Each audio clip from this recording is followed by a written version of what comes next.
Welcome to the Stateless Standard, your golden torch in the fog of fabricated narratives. Picture this, the sun-dappled hills of Laurel Canyon. Los Angeles, 1960s. A bohemian Eden, where folk troubadours strummed anthems of peace and love, birthing icons like the Doors, the Byrds, and Joni Mitchell. It was the soundtrack to a revolution, or so the legend goes. But what if that revolution was less spontaneous flower child uprising and more a meticulously orchestrated psyop? Seated by the sons and daughters of the military-industrial complex? Today, we wander those canyon trails with wide-eyed curiosity, unearthing documents, death certificates, and the uncanny coincidences that suggest America's counterculture was engineered in the shadows. Educational? Utterly. If it doesn't unsettle your worldview, you're not paying attention. One might cynically muse, in the land of the free, even rebellion comes with a government script. Let's hike into the haze. To appreciate the canyon's curious alchemy, we must first map its terrain. Nestled in the Santa Monica Mountains, Laurel Canyon was no accidental artist colony. In the early 1900s, it lured silent film stars and literati to its rustic cabins. Think Houdini's blood-soaked estate, where he filmed fake newsreels of fake executions. By the 1940s, the U.S. military commandeered the area. The top-secret Lookout Inn became a nerve center for the Office of Strategic Services, OSS, precursor to the CIA. Training spies in deception and demolition, wiretaps hummed in the hills, agents practiced psyops on unwitting neighbors. Post-World War II, as the Cold War chilled, the Army Corps of Engineers bulldozed homes for Nike missile sites, those squat concrete guardians against Soviet phantoms. Fast forward to the 1950s. The canyon quiets, but not for long. Enter the beatniks, Kerouac wannabes crashing at the log cabin, yet the real influx arrives with the folk boom. By 1963, the Ash Grove Club pulses with banjos and ballads, drawing Jim Morrison, Frank Zappa, and David Crosby from the shadows.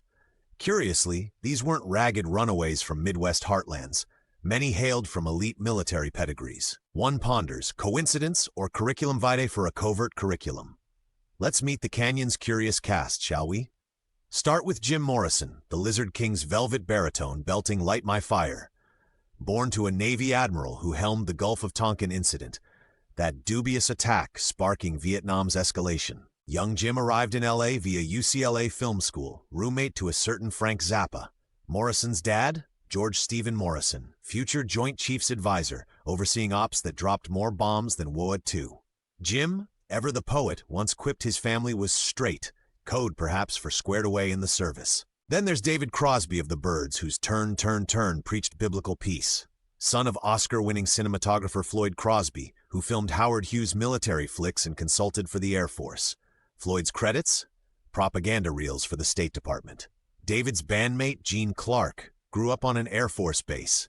Bassist Chris Hillman, Army brat extraordinaire. The mamas and the papas? John Phillips, son of U.S. Marine Corps captain, Harvard dropout turned Marine, scripting hits amid acid tests.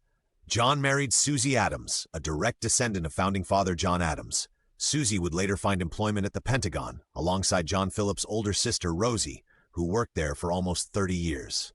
Mama Cass Elliott? Bounced from military school, her dad a War II vet. Stephen Stills was educated primarily at schools on military bases and elite military academies, while his dad was, spreading democracy in Central America. What about his bandmate, David Crosby? Now this may surprise you. David is the son of an Annapolis graduate and World War II military intelligence officer, Major Floyd Delafield Crosby. Now get this, David Van Cortlandt Crosby is a descendant of the intertwined Van Cortlandt, Van Schuyler, and Van Rensselaer families. The Van Who families?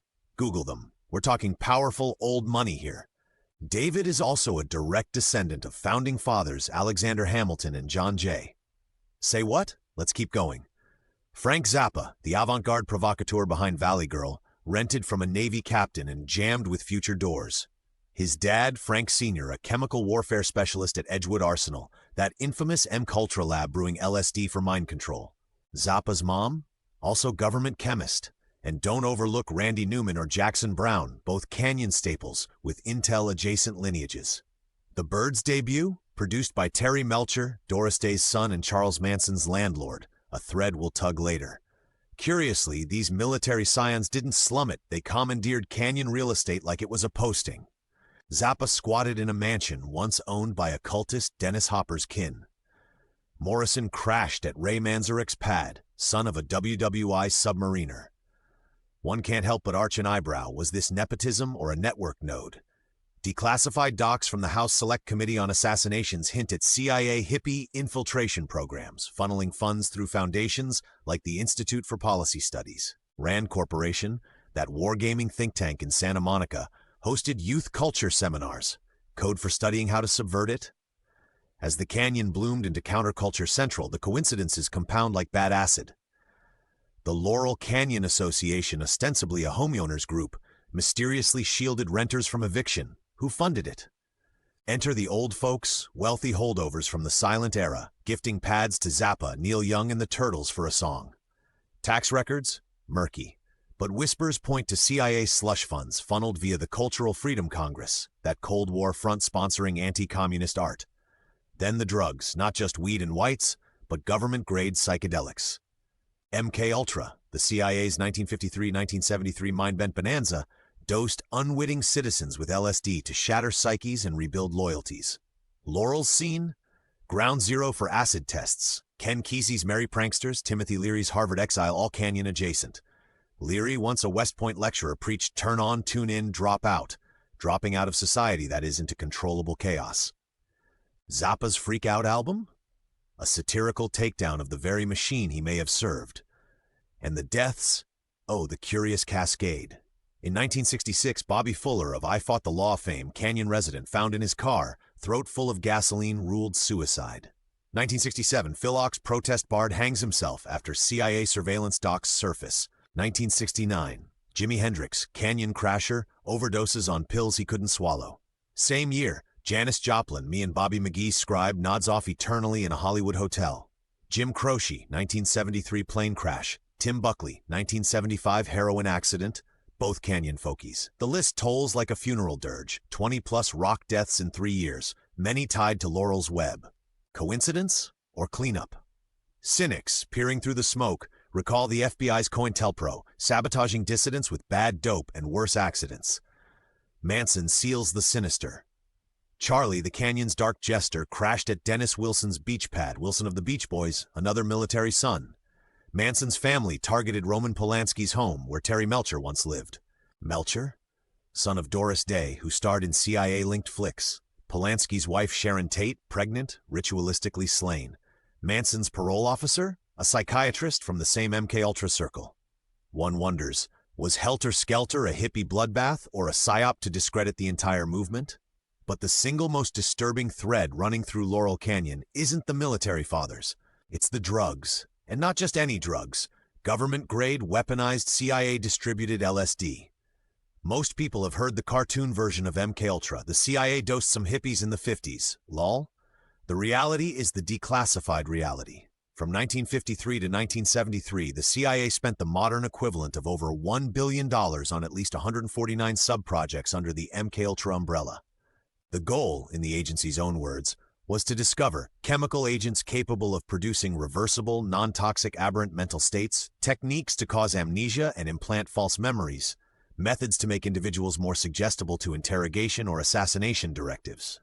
They tested on prisoners, mental patients, soldiers, prostitutes, and, crucially, thousands of unwitting American civilians.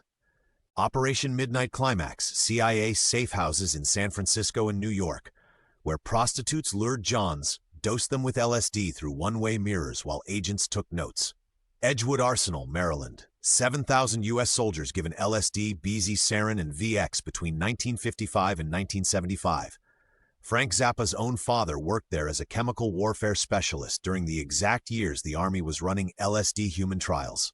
Future Esalen founder Michael Murphy and CIA contractor Willis Harmon ran LSD sessions for Silicon Valley engineers, the same sessions that birthed the personal computer revolution and the human potential movement that flooded into Laurel Canyon. And the distribution network? Captain Al Hubbard, the Johnny Appleseed of LSD, was simultaneously an OSS CIA officer and the man who personally supplied LSD to Aldous Huxley, Timothy Leary, Ken Kesey, and almost every major Canyon musician. Hubbard bragged he had 6,000 doses in his suitcase and a letter from the CIA giving him diplomatic clearance to carry it across borders. When Sandoz stopped selling LSD in 1964, the CIA simply bought the entire remaining world supply through front company Eli Lilly and kept the pipeline flowing. Now watch how perfectly the timeline lines up. 1964. Osley Stanley, chemistry prodigy who learned his craft at military labs, begins mass-producing White Lightning LSD in the Bay Area. 1965, The Grateful Dead, Jefferson Airplane, and Big Brother and the Holding Company become the house bands for CIA-linked acid tests. 1966, The Merry Pranksters bust further, funded by Kesey's advance from a novel suspiciously green-lit after his MKUltra participation, parks in Laurel Canyon and starts dosing the entire music scene. 1967, The Summer of Love. 100,000 young Americans flood Haight-Ashbury on CIA-quality acid. 1968, the same year the CIA's Chaos program officially begins domestic surveillance of the anti-war movement. The result? A generation that was supposed to stop the war instead dropped acid, dropped out, and, crucially, stopped organizing. As one Declassified Chaos memo put it, the drug culture has effectively fragmented the New Left and made it politically impotent. And the Canyon musicians? They weren't just consumers, they were the marketing department. The Doors' Break On Through in the End, the Byrds' 8 Miles High, the Beatles' Lucy in the Sky with Diamonds, all released within months of the CIA's largest LSD distribution wave. Jim Morrison himself told interviewers that taking LSD was like being reborn, the exact phrase MKUltra psychiatrists used to describe successful personality restructuring. When Congress finally investigated in 1977, CIA Director Richard Helms had already ordered most MKUltra files destroyed. What survived, 20,000 pages recovered by mistake, is still heavily redacted. But one surviving invoice shows the agency paid $240,000, $1970, to a musician liaison in Los Angeles, whose identity remains blacked out to this day. Coincidence? Or the final unspoken verse of the Laurel Canyon songbook? By 1970, the Bloom Faye, Blades, Altamont's Hells Angels Melee, Kent State's Carnage, the Counterculture's Corpse Cools. Laurel Canyon empties, the mansions revert to tech bros and influencers. But the echoes linger. Books like Dave McGowan's Weird Scenes Inside the Canyon, Our North Star Here, compile the clippings, death certs, draft cards, OSS rosters. McGowan, gone too soon in 2014, posited it plain. The 60s rock rebellion was a manufactured fantasy, a valve to vent anti-war steam without toppling the throne. Vietnam raged on. Nixon's war on drugs criminalized the Canyon's sacrament. Curiously, the Canyon's blueprint recurs. Burning Man as corporate team building, Coachella as ad space. Today's influencers, often military academy grads, scripting TikTok activism. One can't stifle a sardonic laugh if peace and love were the opiate. Who prescribed the dose? The same spooks who greenlit the war machine. That's who. It's a tale that invites endless inquiry. Were these artists dupes, double agents, or both? The files are sealed, the witnesses silenced. But the music plays on, a haunting reminder that even the sweetest harmonies can hide a hex. If Laurel Canyon's canyons have carved new questions into your curiosity, light that subscribe torch on the Stateless Standard. We illuminate these riddles weekly. No illusions spared. Comment below, Psyop or serendipity. Until next time, listen closely. The revolution might just be recorded. Rock on. Stay free.